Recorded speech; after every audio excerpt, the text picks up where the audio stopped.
Beats Planet.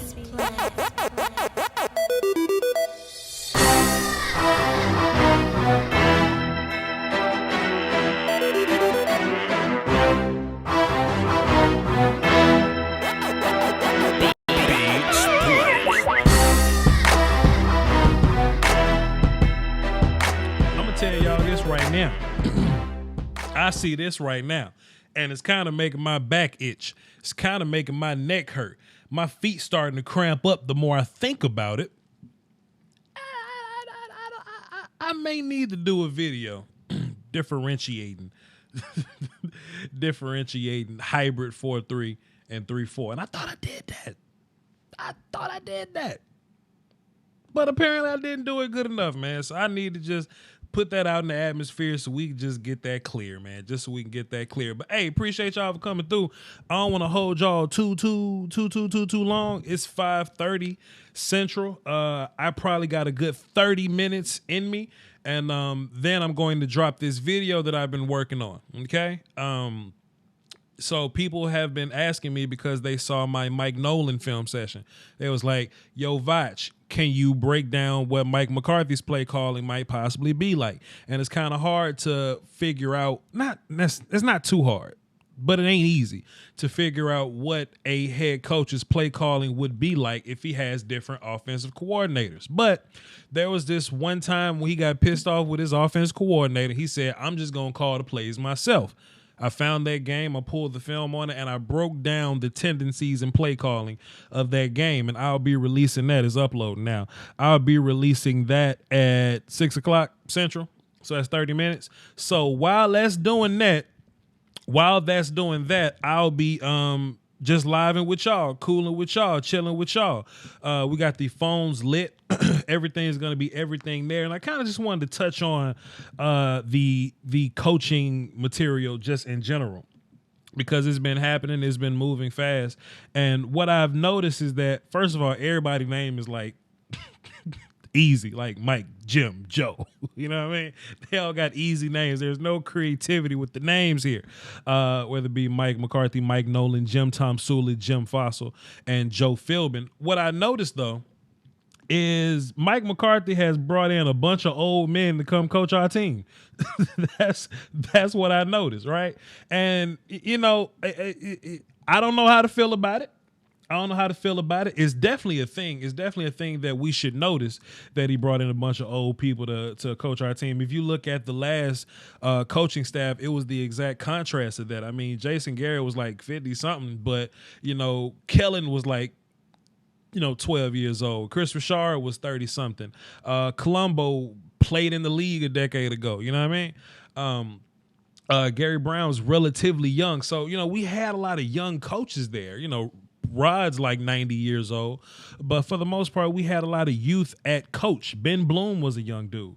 But it seems like we have the exact opposite of that now. We got a bunch of old men, but this is the interesting part about it, which kind of makes this polarizing, which makes this either way that we can think about it, is that all these old men have been head coaches before. At some point, Mike Nolan was a 49ers head coach. So was Jim Tomsula. When Jim Harbaugh went to college football, Tomsula took over as the head coach for him. He'll be the D-line coach for the Cowboys coming up. Jim Fossil, he's like I said, he's been in the league for like 100 years, and he's head coach the Giants. But he's been coaching before, but apparently he's like the go-to guy in terms of kicking game matters or whatever. And if we're going to go from, 32nd in kicking game, saying kicks, punch, special teams, things like that. If we're going to go from 32nd, 31st in that to get one of the, I guess they would call him a genius at it or whatever, then sure, we can call that a kind of upgrade if you want to call it that. His last head coaching job was the Las Vegas Locomotives. So, hey, boy, those Las Vegas Locomotives, boy. But before that, he was offense coordinator in Baltimore like in 04, 05. But he has head coach experience and he is an old dude. And Joe Philbin, I told that he's been added as our offensive line coach, and that's where I kind of felt a certain kind of way about it, because I was kind of cool with the boy Colombo being my offensive line coach, because last year I did that video breaking down my offensive line and the sacks that they gave up. And Dak was sacked 58 times last year, and I just break down where different where different parts of the where the blame goes necessarily, right? I'm gonna do that video again. But I'm gonna do it like, hey, he only got sacked 23 times this time. So it ain't gonna be like a whole series, right? It's not gonna be like this big series where there's five different 6 parts to break down 58 sacks. Like, it'll probably be done in 1 or 2 videos or whatever. And that's a major improvement on the offensive line side. We saw a couple bad years from Lael Collins. I was very critical of Lael Collins. We hung in there with him, and he made major improvements or whatnot. And I know a lot of that getting sacked less. Sure, your offensive line played a little better, but I think it also had a lot to do with play calling, him getting rid of the ball quick, getting having a rhythm when Dak throws the football, things like that. But regardless of what happened, it ended up we took 58 sacks and turned it into 23. So that's dope. That's dope. That works out for me. So I would be breaking that down, but I just did, man, it's just rough how your boy Colombo just got pushed off the bridge. But what makes it interesting is that Colombo is not he's not the offensive line coach anymore, I guess, but he still got like 2 years on his contract. So we don't really know what's going to happen with that. You know what I mean? He's going to Jerry Jones's office to have a conversation about that. That's what James Slater says. And he's going to the Jones's office to have that conversation with him. So it's just interesting, man. The contrast in coaches or whatnot. And if you just looked at the press conference from Mike McCarthy, I know a lot of people, they're getting some optimism from it. He showed a little bit of personality. He lied to Jerry Jones and told him that he lied just to get the job. I thought that was kind of fire. I thought that was hilarious. Hey, tell your boss you lied to him, whatever. But I think what we getting from this, just in terms of the conversation, is that Jerry is gonna let him do what he do, because he's brought in coaches that are either born and raised in Pittsburgh, or if they've been coaching in Green Bay at some point with him.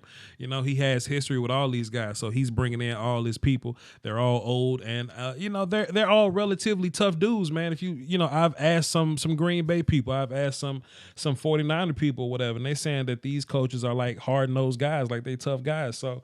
Maybe he's trying to bring a culture of tough nosed coaching, so we can have a tougher team, so to speak. Hey, man, if that's what it ends up being, cool. I'm just very show me. I'm very show me, man. I ain't really got a opinion on it. You know what I'm saying? But hey, man, we'll see. Jim Fossil is 70 and retired. He's retired as our special teams coach right now. So, so it is what it is. They not all old. Voch don't know these. Yeah, you just want some attention. All right, cool. I got a call on the line though. Hey, I don't know if I said it, but if y'all want to call into the show, the number is 515-606-5187. Access code 309-104. If y'all want to call into the show, tell me what you think, man. Tell me what you think. But let's get into it. Taylor, what's up, man? Sitting here with my Pepsi, Voch. Of course you are. What's good, my guy? What's on your mind today? I'm cautiously very optimistic about the hire. He's got the experience. He's been to the Super Bowl. And I keep hearing, and I'm going to beat this down every time I hear it, he only won one Super Bowl with Aaron Rodgers. How good can he be? I was getting ahead of myself. Well, if that's the case, Sean Payton got Drew Brees. He only got one. Tony Dungy had Peyton Manning. He only got one. I mean, is that really the measuring stick we want to go with here? That's something that's aggravating me. You keep saying Jim Fossil, it's John Fossil, so I think that's where the confusion's coming in for some people. Oh. I wanted to point that out. He's 45 or something like that. He's relatively a young guy. To be fair, I'm 27. It's all old to me, but I feel you, bro. My bad, y'all. My bad, y'all. Salute to y'all. Go ahead. Colombo, I'm not happy. I'm happy, but I'm not. I'm not happy that he's leaving. But on the flip side, it seems that he's letting McCarthy pick his own staff. Mm-hmm. And I mean, that's something that you haven't, because typically when Jerry hires a coach, comes with stipulations. You need to keep this guy, that guy, this guy, that guy. It just seems like he's letting him pick his staff, which I like. Tom Sula on the D line, that's a good hire to me. I've talked to my Saints fans friends who have been annoying this past week, but they told me that Mike Nolan was a good hire. So I'm cautiously optimistic because it is Dallas. I have no And idea what to make of it, man. And even on the last round table, Fuss was he was listening to my vibes or whatnot. He was like, "Yo, Voch, you don't sound optimistic, man. What's the deal? Do I have to sell you on it?" And I'm like, I gotta see. I just don't have any evidence of it. You know what I mean? We'll see. We'll see what happens, and if it works out, it works out. Then we'll just go win the Super Bowl. But Well, here's something I want to put out there that I think will excite a lot of people who follow the film and get frustrated with the offense. Mike McCarthy knows how to call a screen pass to try and slow down a pass rush, and that's something we ain't seen in Dallas in years.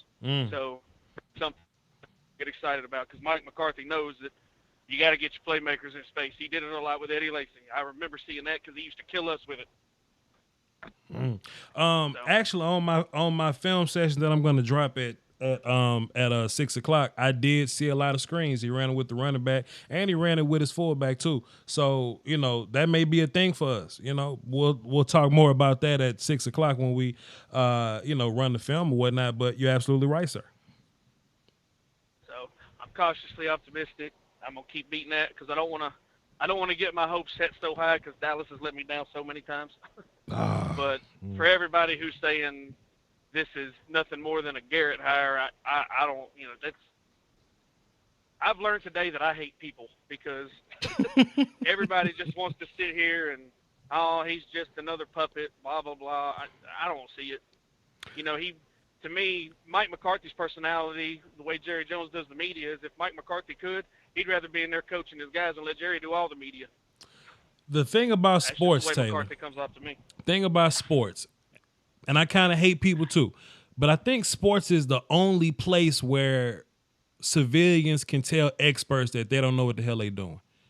I think that's the only place. Like, you wouldn't tell a doctor you don't know what the hell you're doing. You know what I mean? Or you wouldn't tell like some other expert. You know what I mean? Like most time experts are like experts or whatever. Like, it's only 32 head coaches in the league at a time. Regardless of what that coach's resume or his record, Freddie Kitchens, right? We'll talk about Freddie. There are football fans, regardless of if he's winning games or not. There's football fans that think they know more than Freddie Kitchens. It's crazy. It's crazy, but that's it just is what it is. I've seen a lot of these haters come out of the woodwork trying to kill he's this, he's that, he's that. I'm starting to wonder if, they're so worried that he might get this team beyond where we've been for the last 10 years, that, their fear is coming out and making their hatred even that much stronger. Sure. That's my philosophy on it. So sure. I like the hire. I like the coaching staff changes. I love that he's keeping Kellen Moore.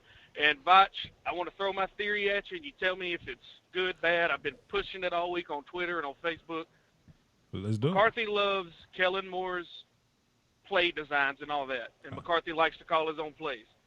So you keep Moore, which is obviously doing. You let Moore come up with the scheme, the game plan, design the plays, go over it all with McCarthy every Friday, and then let McCarthy call the plays because he's got the experience with the play calling. You got that dumb theory? You got that? Nah, that might be what happens. If you listen to the press conference, they was like, "Hey man, what we're gonna do about play calling?" And Mike was like, "Hey man, don't be asking me personal questions like that. I don't know. We'll see. Let me get it in order." But as soon as he said that, he came back to say, "But we gonna do things like we normally do, or like I normally do." And he's been play calling, I guess. So I guess he'll be calling plays, but he'll be robbing Kellen Moore of his of his concept, so to speak, I guess. I don't know. I just think I think they can both benefit, because, they say McCarthy needs to evolve with his play calling and all that, and he likes the innovation that Kellen Moore brought this year. So you let him come up with the schemes and all that. And one of Kellen Moore's knocks this year, at least for me, was there were certain times when, he needed to call he struggled with the when and when not to call certain plays, and that's growing pains. I ain't mad at him for it. Sure. So I think Kellen Moore still staying there can learn about the play calling from McCarthy, and then McCarthy can pick up what Kellen Moore is trying to lay down scheme-wise and game plan-wise, and if they mesh well, I think it could be beautiful. Taylor, that's my theory, and I'm sticking with it. Taylor, as long as we win the Super Bowl, I don't care what they do. I don't care who called the play. I don't care who write it. I don't care what dry erase marker board needs to be written. I don't care. As long as we win that daggone Super Bowl. You know what I mean? Thanks for the call, famo. I hear you. Is there? Yeah. Now, we do have callers in here, and I do want to get to all y'all, but we got about 15 minutes left on the show, and I'm gonna get to you. But we're going to cut this thing off at 6 because, because we dropping the film at 6. It's almost done uploading now.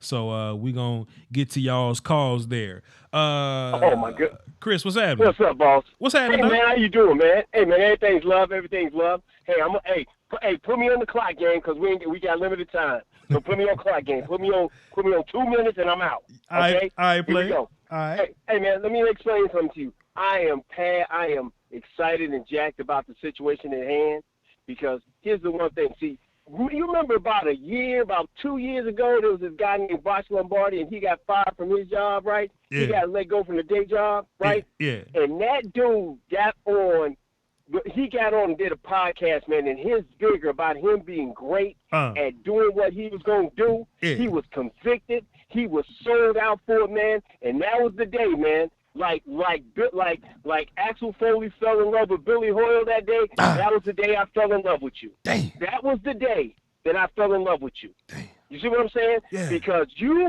were hell bent on being the very best you could be, man. Wow. And you went from 1,000 to you pushed your daggone numbers through the roof. So all I'm saying to you, a man when he gets fired and humiliated, got a different type of figure about himself, and that's what you need to think about Mike McCarthy, man. That's what you think about Mike McCarthy. Think about that feeling you had in your daggone gut. That day you got on there and you told the folks they let you off the day job. I was on my day job, hustling, grinding. I say, God dang it, I love that dude. You know what I'm saying? And in that time frame, I went and did my LLC. I went and got my own authority, and I run my own damn company. And I'm telling you right now, that's what Mike McCarthy coming to do. He coming to take no prisoners, take no captives, hell bent on everybody. We're about to whoop everybody's ass in the league. I'm out, boss.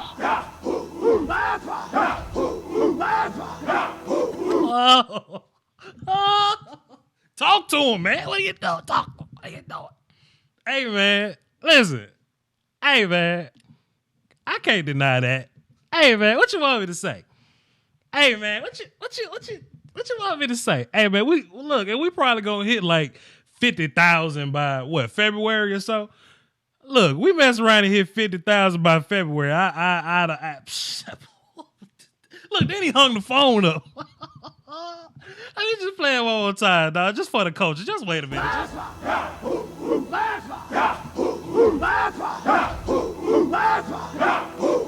Oh, man, Chris got me back on board with this. Listen, no, I feel you 100%.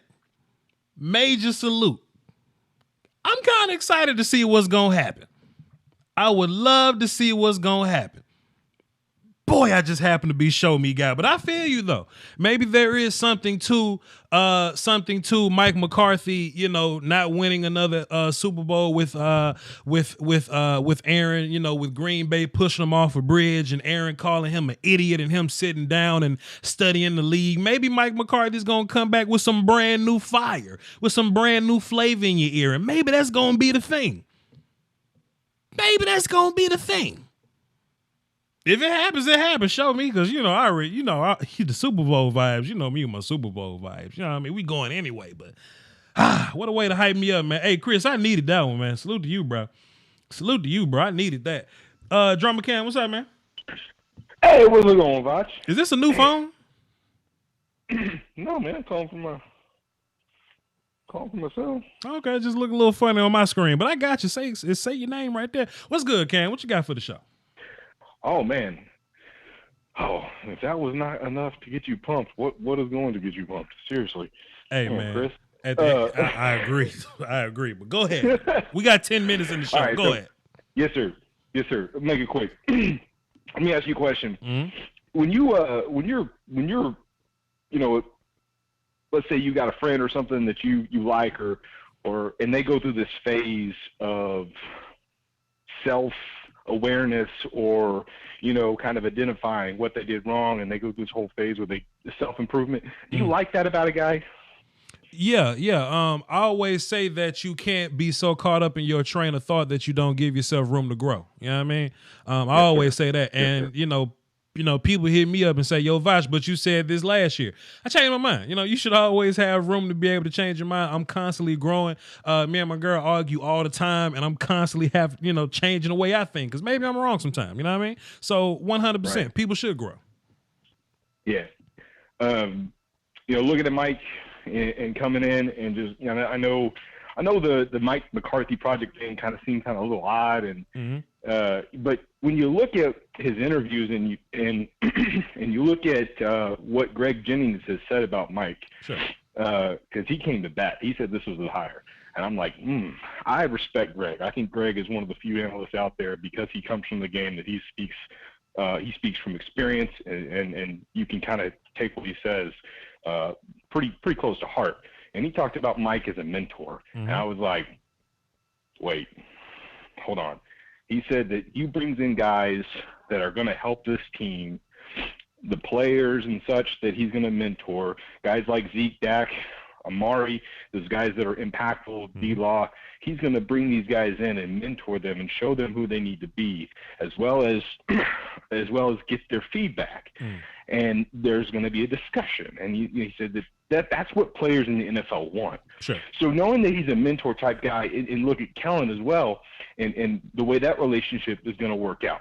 And I think he respects the hell out of Kellen, because he said one of his favorite plays for last year was, he called it the Dover RPO. Yeah. And he said it was a brilliant play.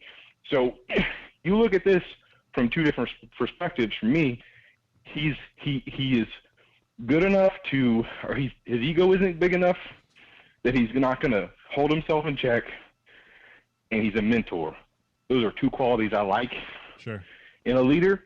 So looking at that, it gives me hopes, man. It gives me really good hopes. I got good vibes from it. I think that's a solid thing that you can come from a coach. So that's all I got, man. I tell you something else too, man. I was looking at the press conference. That boy looked just like Steven, don't he? Don't him and Steven looking like boy Jerry. That's why Jerry hired his ass, because that's his son for real. Well, Jerry's got a problem with nepotism, so that's his son for real. Appreciate it, Drummer Cam. Thanks for the call, man. Yeah, man, good one. Hey, Chad Boss, go back and look at the press conference. That boy look just like Steven, don't he? Yeah, them boy twins, man. Oh boy, who else we got? What's this? Let's see. Khalif Scott, what's happening? Yeah, what's going on, Vouch? Man, Doski Woski, my man, was shit, everything. Vouch, cool. We was chilling. What's happening? What's good? What you got for the show? Yeah, man. I'm like you. I'm a wait and see approach. Even though I think Mike McCarthy was one of the most competent head coaches, but at the same time, he did coach one of the greatest talents at the quarterback position in the last 30 to 40 years.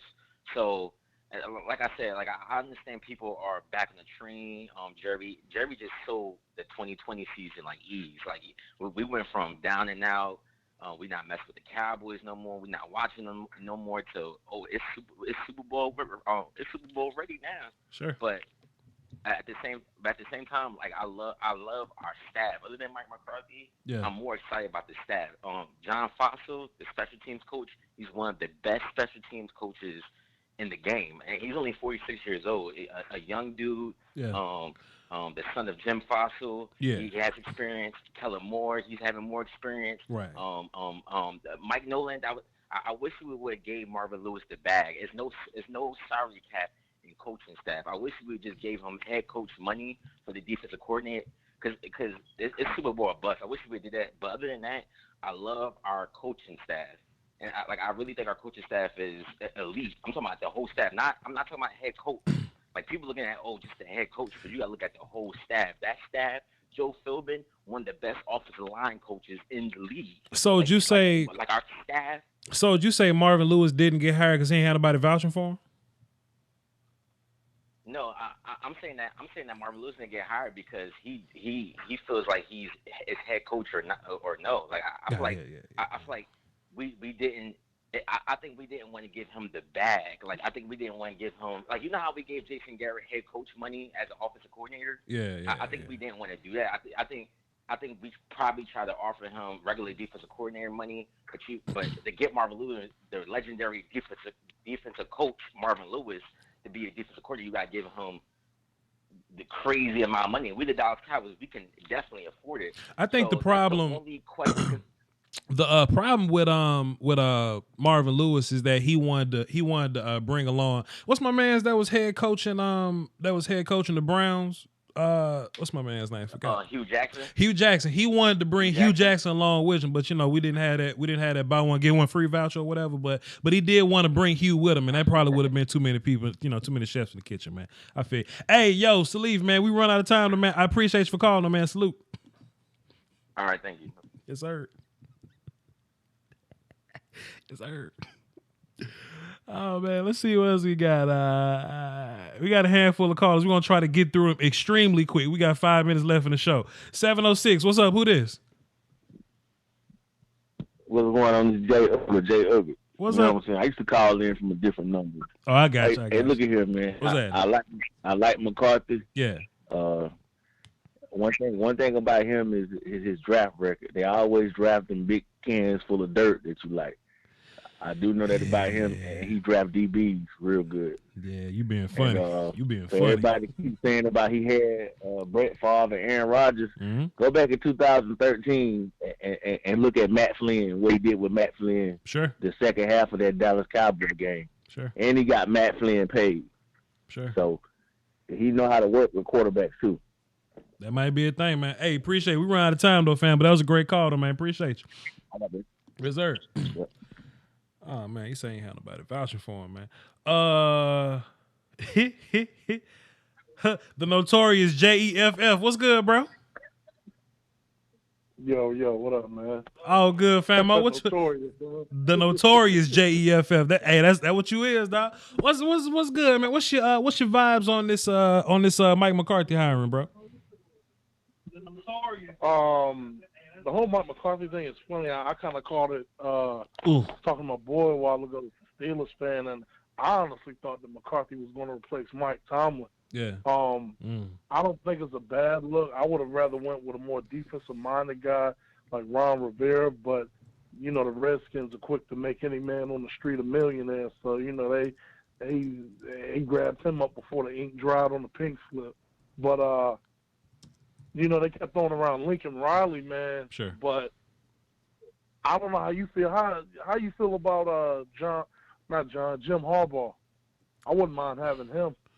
I don't know, man, because he in Michigan and he kind of ain't making it work in Michigan, but he has made it work before. And if I like any kind of coach, I like a coach that can take like regular talent and make it work. And he took, Kaepernick and a couple of, regular guys on offense. I think Crabtree was there too. And he made it work with that defense that they had or whatnot. So to be fair, Mike McCarthy's one of those guys too that can take some regular people and make them cool. So, I'm with that. Yeah, I just hope they do something about your boy Heath, man. I'm still not sold on him, man. They need to give him the axe, man. I'll never forget it was a play this year when this dude literally had the ball thrown at his face, and this dude's shoulder was dipped down to blow somebody away. He couldn't even look up and catch the ball, man. Had he not had his helmet on, man, his head would have came off from getting hit with the ball. Well, sir, he can't catch the ball because he plays DB. If he could catch the ball, he'll be playing receiver. Hey, Jeff, pick this out, though, man. We run out of time. We got 60 seconds. I appreciate you for calling, bro. Salute. All right, man. Much love. Where Brooklyn at? All right, so pick this out, everybody. We have... Oh, it sounds just like Big, I swear. Listen, we got 30 seconds left. Hey, at 6 o'clock, I'm premiering my breakdown of Mike McCarthy's offense. I think it's interesting. I think it's gonna be a cool little watch. So y'all leave here and go over there. And when you get to the chat box, I want y'all to let me know that you came straight from the live stream. You can do that by commenting, "Hey Voch, I'm straight from the live stream," or just whatever, whatever tag you want to say like that. I'm going to copy this thing and I'm going to go to the chat box and I'm going to drop it in the chat box for y'all to go straight over there. All right. I want y'all to vouch for me, man. I'm about to roll these clips for my sponsors because they are good people. Channels for cheap, affordable sticks.com. Don't get fired by affordablesticks.com and all my merch and websites and all that. I appreciate y'all for tuning in. Y'all hold it down for the Doski Woski. The link is in the chat box. Y'all go hit that button. I appreciate y'all, man, and I will see you over on the other side. Salute. My cable bill was way too high. I reached out to affordablesticks.com. They sent me a Fire Stick, plugged that thing into the HDMI. Now I get unlimited shows, movies, and live TV. I'm a huge sports fan, so I love League Pass, Sunday Ticket, and I get the paper for free. There's something for the whole family. You can buy a Fire Stick for every TV in the house and still spend less money than you would on cable. That's affordablesticks.com. There's a link in my description. You should go click it. Cut the cord, man. The YouTube Illuminati is taking money away from your favorite content creators, and people often ask the best way to support the channel directly. I tell them that's subscribing to my Patreon. Just $1 a month would increase production and the frequency of uploads. Basically, that means more content for you. For less than a bag of almond M&Ms, you can support the channel, call dibs on requests for future videos, and you can have access to Patreon exclusive material like my throwback film sessions. That's patreon.com/Voch Lombardi. I appreciate the support. Doski Woski. Salute. After canceling my cable, I saved $2,400 this year by switching to Beast TV through channelsforcheap.com. Some people pay $200+ a month. I paid $120 a year, or you can go $15 a month if that's what's convenient for you. You get 2,500 HD channels. 1,000 of those are in English, and there are plenty of other international channels. TV guide, and we get all the sports. One of my favorite things is multi-screen feature. So if I don't know what I want to watch, I can tune into 4 different channels at one time that you can watch on 4 different devices, and it's available on Fire Stick, smart TVs, tablets, and if you're on the go, you can watch TV on your phone. Hit the link in my description or go to channelsforcheap.com where you can get a free 7-day trial. That's a whole week for you to just sit down and play with it and see what you like about it, then come back and make a purchase. If you have any questions, go to channelsforcheap.com, hit this little button right here and respond to you immediately. That is channels4cheap.com. The link is in the description. I highly recommend it. Let's do it.